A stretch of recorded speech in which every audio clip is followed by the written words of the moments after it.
Ngayon guys, magagawa ko ng bangus sisig dahil papasok na ang aking Junakis. Tingnan nyo naman, napakalapad, kasing lapad ko. Hindi ko na nga naipakita ang pagprito sa bangus. Yan. Nang matapos natin prituhin ng bangus, yan, gugutay-gutayin lang natin na parang pang sisig. Ay, pang sisig nga pala.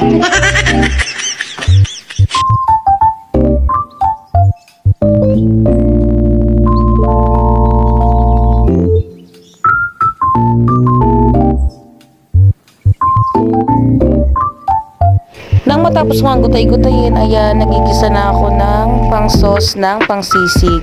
Lagyan ko na ng butter, bawang, then antayin lang natin siyang maluto-luto. Pagkatapos nga, sunod natin ang sibuyas ng kasing amoy ko.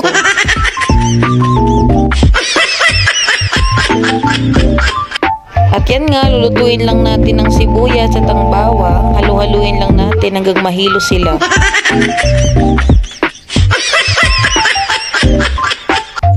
Nang matapos ng maluto ang bawang at sibuyas, sunod naman natin ang ating ginutay-gutay na bangus. Yan, halu-haluin lang natin hanggang sila ay maluto.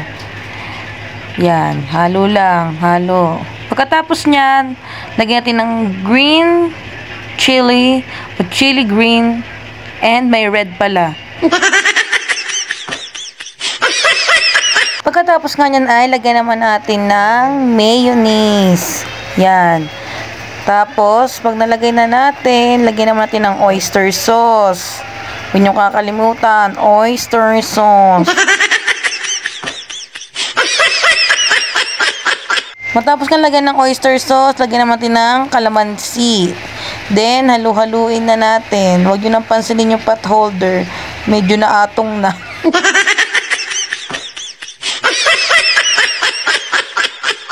At yan na, perfect! Ang sarap-sarap! Look!